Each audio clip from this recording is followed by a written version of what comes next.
all the guitar tech nerds out there, it was a Fender CBS Stratocaster. Okay. 1970s with a massive headstock, maple neck.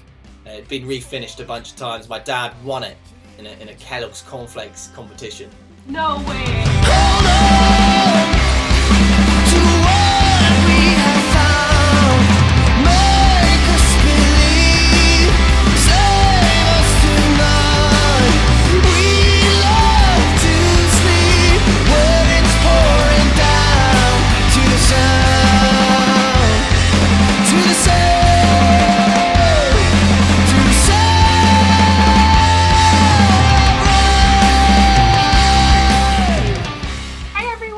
Alex Alicia.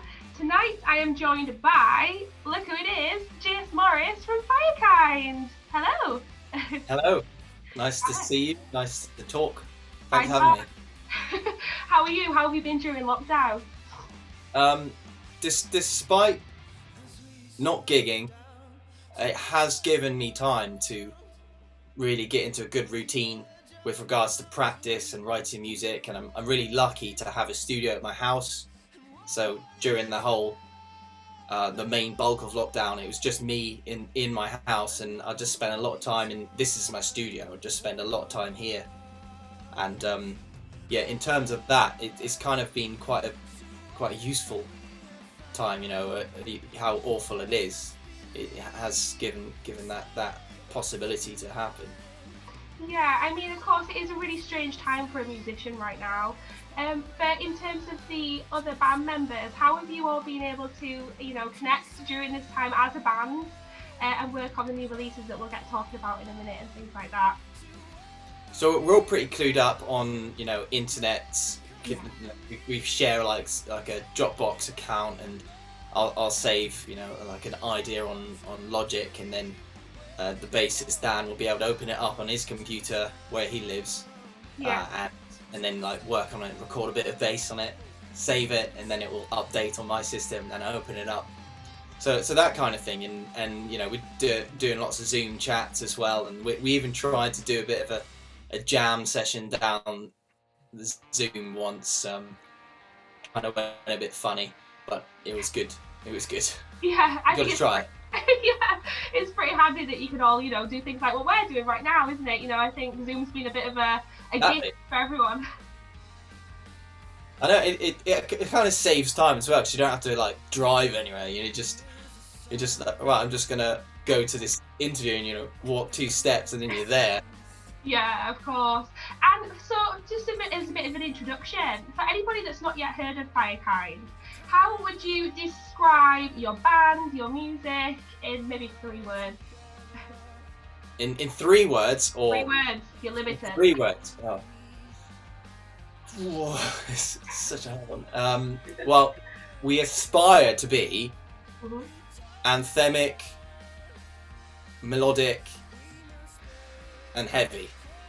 Nice. And you then, I'm just going to go back to the beginning. Obviously, Firekind is a 3-piece. You are obviously the vocalist and the lead guitarist. Your brother Dan is the bass player, also vocals. And you've got a new drummer as well, haven't you? So your new drummer, can you talk to me about how you met him to introduce us to, you know, to all the new Firekind fans and things like that? How have you met Robin? So Robin's always been a good friend of ours, and in this we live in, you know, in a similar place, and we had a situation quite a few years ago where we needed a drummer to fill in for a slot, and we were looking around, and then we're like, why don't we ask Robin? And he joined us in depth for this gig, and he did just such an amazing job. Yeah. Where we knew he was the right guy to, you know, get on board and you know, be the full-time guy. So and luckily his style is very sort of close to the stuff on the album, the tracks on the album, and we lock in really well, you know, we just gel. So when you get that sort of lock in gel situation, you know it's a good sign. Of course. And I think as well, like obviously I just mentioned that your brother Dan is also in the band. So just taking it back to kind of the beginning, what is it about, you know, working with your family members? Because I know bands like Hailstorm and AC/DC, they obviously have family members in their lineup. What is it like working with a sibling? You know what? I think it's a really useful thing as well. You know, aside from the fact that it's you know, I'm you know, my brother's one of my best friends, and it's a good thing to be able to go travel the world and stuff on tours and stuff, and have your sort of family member there as well. But the ability to be able to tell the other person that an idea is like absolutely terrible, you know, and not have the relationship fall apart because, you know, your family, you can't, it's just not going to happen. Yeah. So that's been a really useful thing, I think, especially in the early days and with regards to writing music. You know, I'll be like, check out this cool idea, you know, do. And Dan be like, nah, that's terrible. And you know, initially like, you know, oh, screw you. But then, you know, you realise that maybe I was looking too far into it, or you know, you work on something too much. So from that aspect, it's a really good thing. Yeah. So obviously, honesty is a massive one. And growing up, would you say that both of you had the same goals musically? Like, have you always decided from a young age that you wanted to be in a band together, or has it just naturally happened? Yeah, I'd say it's more of a natural progression. Yeah. Our dad was a busy gigging musician, so there was always instruments around the house, and you know, we'd go to gigs and stuff, and you know, we'd had like one instrument, one bass guitar in the house at the time, and it was like a bit of a battle who's going to play the bass, and then there's an acoustic, and you know, I was like, that's mine. And then we kind of ended up, you know, him being the bass, being attached to the bass guitar, and me on the acoustic, and we'd jam together, and then it just, you know, it felt right, you know, being a kid, you're like, I either want to be like an astronaut or a rock star, so I'm gonna go for the rock star thing because I can get work at it right now, kind of thing. Yeah, sure. I mean, the thing with you as well, like obviously you are doing, you know, you're the lead frontman, lead vocalist, lead guitarist. For you, growing up personally, you know, when did that point come together where you would like marry the two? Because have you always been like more of a guitar player or more of a, you know, a vocalist when you were younger, or have you always done both and wanted to do both, you know, when you eventually become the rock star that you wanted to be? Guitar has always been like the primary instrument. Yeah. And you know, growing up, I just spend, you know, like 7 hours in my room per day just working on guitar licks and stuff. Well, right. And but then, you know, there's only so much instrumental stuff you can play before the majority of the audience gets kind of maybe a little bit disinterested. So then you're like, okay, I'll do some singing, and then it's like a secondary thing, and then over time, you know, I absolutely love singing now, so and you know, I love guitar playing as well, so the fact that I get to do the both is just awesome, you know. It's just fantastic. I love it. The guitar was kind of the main instrument, and then as you know, as going forward, I kind of eventually tried to use the same sort of practice methodology on singing as well, and and to make it more enjoyable and to not suck. So I don't know, you know, I'm not in touch with that. No, I don't think so. In terms of the guitar, do you remember, I'm going to really make you pick your brains now, but do you remember the first guitar that you ever picked up and the first song or piece of music that you ever actually learned to play? Yeah, it was for all the guitar tech nerds out there, it was a Fender CBS Stratocaster. Okay. 1970s with a massive headstock, maple neck. It had been refinished a bunch of times. My dad won it in a Kellogg's cornflakes competition. No way. Yeah, like these days, what would you get with Siri? You get like some plastic figurine, but you know, back in the 70s, you get a guitar, you know. Wow. And he taught me how to play Rebel Rebel by David Bowie. And that was just a really simple lick, you know. and that was the first thing I learned. Yeah. Yeah. Oh my goodness, that's a really good story. To be fair, like winning a guitar like that in a cereal box, like that's quite unique. That's pretty good. Have you still got the guitar? Yeah. It's in the corner of my studio in a case. Oh wow. I love it. I learned to play on it. You know, it was a real guitar. I mean, it didn't come in the cereal box. Yeah. It was like a massive cereal box or a foldable guitar. No, yeah, it was like a competition thing. But yeah, it's an awesome instrument. Yeah. No, it sounds amazing. I mean, obviously that's helped massively in your career now. So yeah. Fair play to Kellogg. Right, going back to the music now. So obviously Firekind, you have got quite a lot on at the moment, which is why I have the pleasure of chatting to you this evening. My pleasure. You've got a new release on the 30th of October. Can you talk us through your new album that is coming out? Tell us what it's called. I'm excited about this one. Yeah, it's called What I Found Is Already Lost, and it's a deluxe edition. So we added a couple tracks, a bunch of tracks on the end of the album, some of which were recorded in this very studio. Cool. But the album was produced by an amazing producer from LA, Alan Johannes. Yeah. Who's worked with some like rock royalty, you know, from the Queens of the Stone Age and his own band 11, Chris Cornell. Yeah. Yeah. He's often touring with PJ Harvey as well. Mm-hmm. Such an awesome guy. And October 30. So if you haven't already done the pre-save link, you can find it on our site, firekind.com or social media. Yeah. And as soon as it comes out, then you'll have it in your inbox. Of course. We're also doing like some CD bundles and T-shirts as well. So yeah. I saw those online. I mean, I saw as well, I did a little bit of research, and your album, obviously you've been working on it during lockdown, you've added additional tracks like you just said, you know, you've been, you know, revamping the album as it is. Not all of the songs on the album, you know, are brand new, are they? You know, you did the album in 2015. It was your first studio album.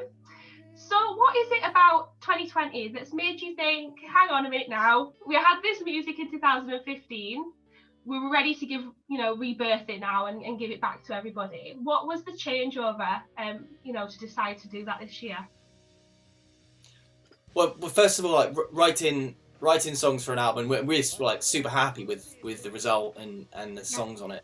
You know, it takes quite a few years, you know, just to write the tracks, and so we'd already invested a lot of time and effort, and you know, a hell of a lot of pre-production in the album. Yeah. And then you know, we've been gigging so much that you kind of get in a vortex, and you don't have a chance to kind of sit back a bit. Yeah. So when you know the lockdown situation came and all our gigs were just like gone, you know, wiped off the face of our calendar. We're like, can sit back and be like, okay, what should we do now? Yes, we'll get the album out, the deluxe edition out. So that's kind of how it's come about. Yeah, and I mean, with the album, what is it that, you know, does it differ with the new music, you know, compared to what there was on there originally, or you know, have you tried to keep it, you know, consistent and the same? So obviously you've released singles, Adrenaline, and so many more at the moment. What do we expect to hear from some of the new tracks if people haven't, you know, either heard it before or people have followed Firekind from 2015? Yeah, sure. So we've done a couple acoustic versions of some of the tracks. Sound of Rain is acoustic version, and It's Not Over acoustic version, and it's a kind of they sound completely different, you know, style wise. But that's why we stuck with more of an acoustic vibe on the additional tracks, because Alan's sound on the full band tracks is very distinctive, and if we were to do a full band recording, you know, it maybe would have not sounded the same. So we you know, in tribute to Alan as well, and making the album sound consistent, we thought we'd do those acoustic you know, tracks in addition. But they do follow.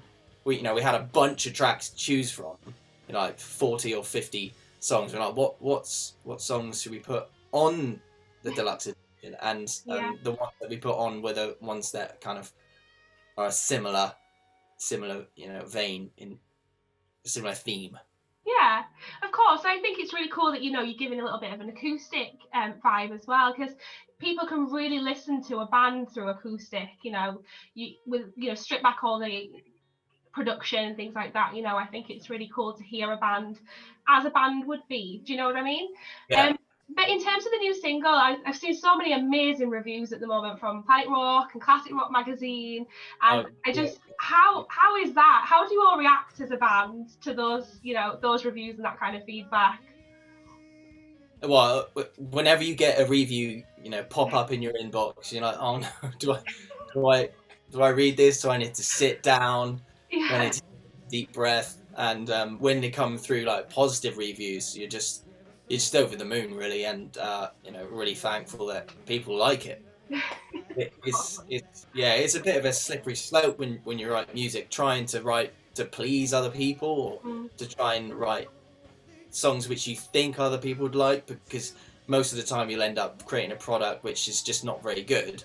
So you kind of got to just like stick in your own vision, and that's kind of what we did with the album. So the fact that people enjoy that interpretation of the tracks is great. Glad that people like it. We enjoy playing it. So yeah, and I mean with that as well, with all the positivity from these big publications and things, do you ever feel that obviously you're over the moon like you just said, but do you ever feel a sense of pressure that you have to always outdo kind of yourselves a little bit in the next things that you do or the next live show that you do? Does that ever come part and parcel with having amazing feedback? Yeah, but to be honest, it's as when I practicing musician, going back to when I started practicing, it's always been a bit of a concept that I've followed anyway. Never being quite totally happy. So you're like, oh, next practice session I will practice better and harder and longer.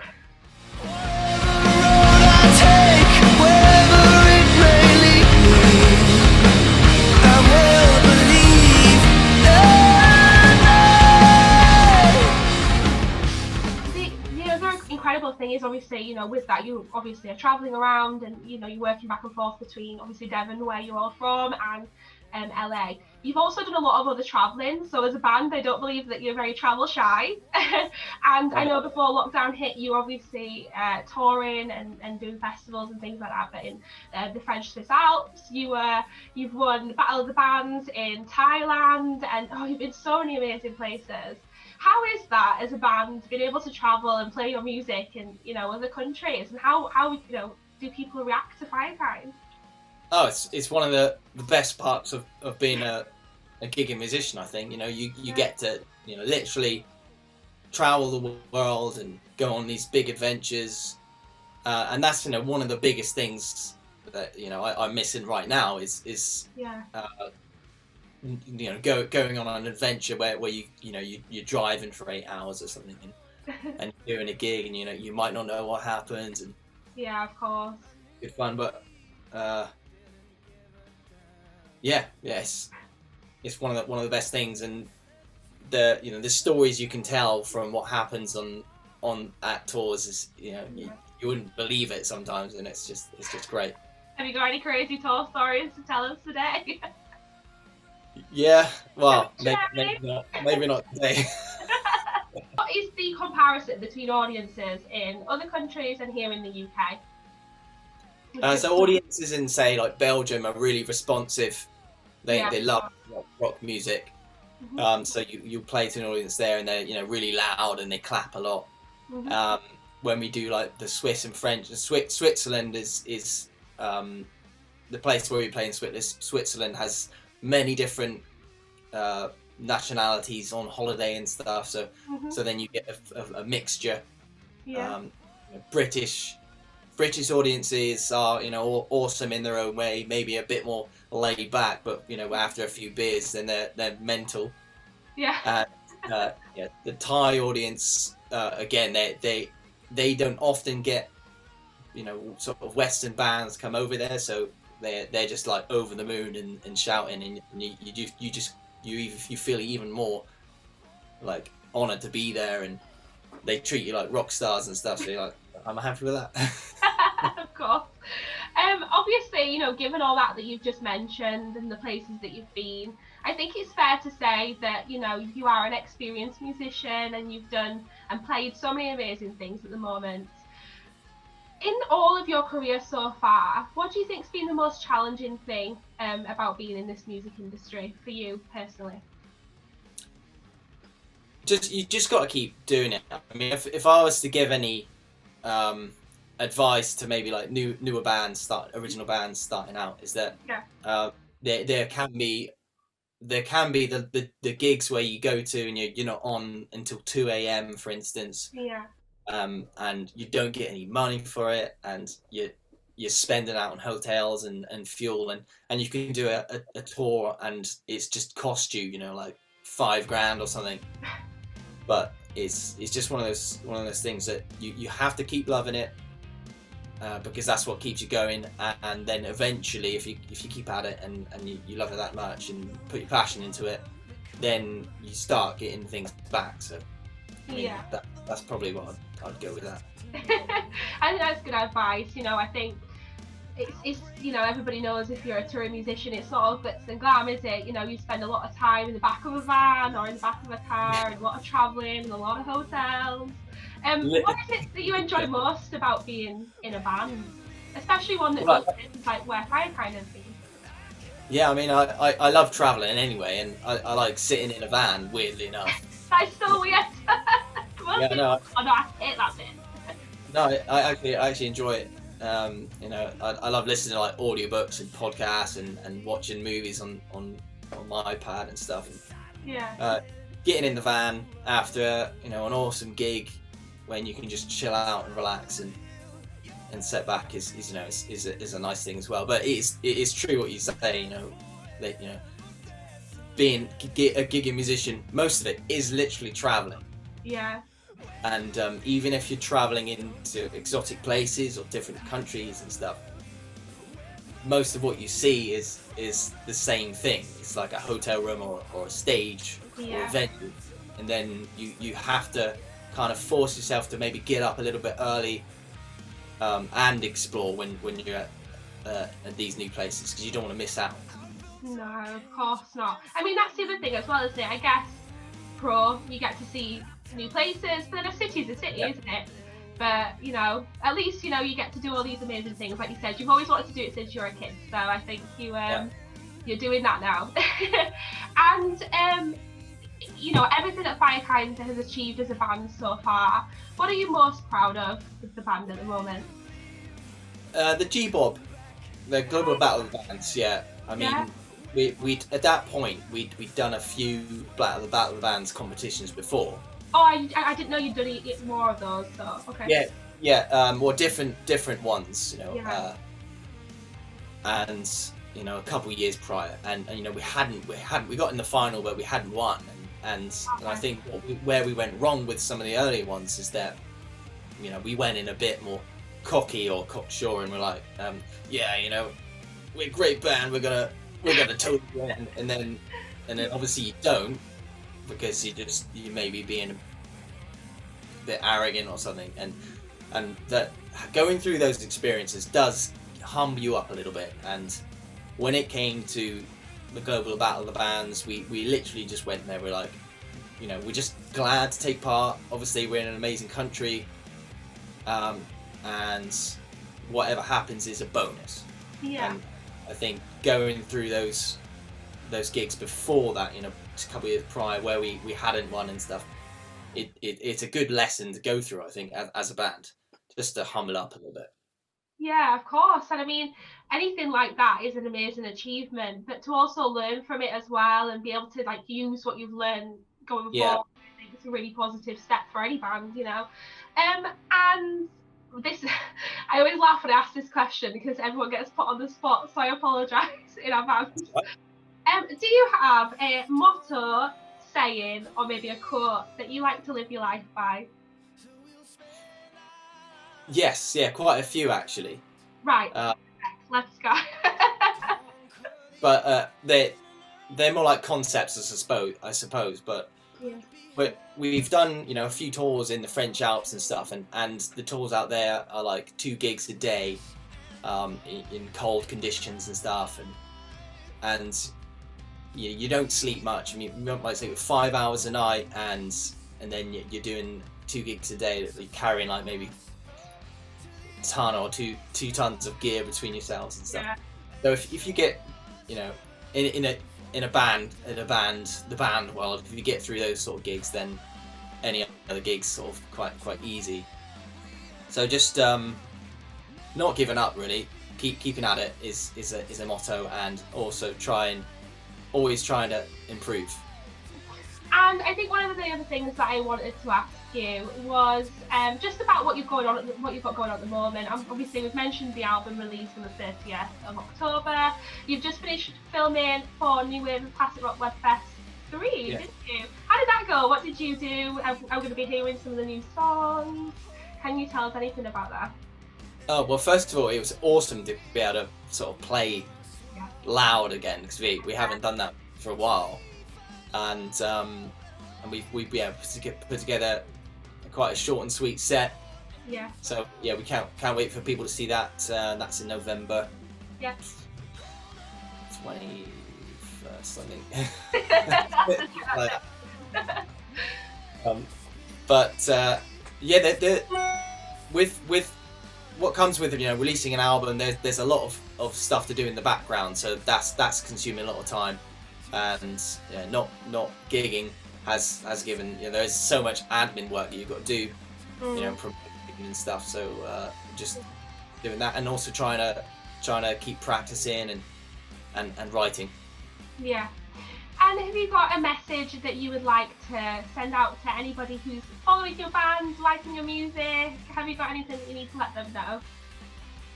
Oh, well, thank you very much for, you know, all of our followers and stuff. It really is appreciated, especially in this time when, you know, there might be a lot of bands on social media and stuff. Thanks for listening to us, and you know, we'd love to chat. So if people want to have a chat, just send us a message on Facebook or something, and we'll have a chat. Have a chat. Are you lonely? Well, I can be, I suppose, yeah. Especially during lockdown, I'm like, well, what do I do? Sit in my lounge and feel lonely, or come in the studio and play guitar? So there we go. So everybody should contact Jas Morris, Twitter, Instagram. Yeah. Well, all right. Well, best of luck with everything that you've got going on at the moment, Jas, and everything that you've got going on with Firekind. I think it's really cool. I'm really excited to hear the new music and watch your set for the Webfest episode. Yeah, thank you so much for chatting to me. It's been a pleasure. Oh, it's been my pleasure. Thanks for you chatting to me. Yeah. No worries. All right. Well, I hope you have a nice evening. Okay. Enjoy yourself and chat soon. Take care. See you later. Bye. Bye.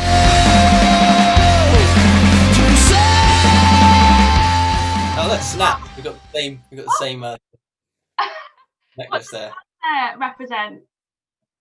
Oh, it just says where words fail, music speak. Oh, nice. I like to keep it for spare as well. Yeah, I got mine from Download Festival. Mine says Dio because it's my favourite. I got him tattooed here as well. Oh yeah, oh, nice.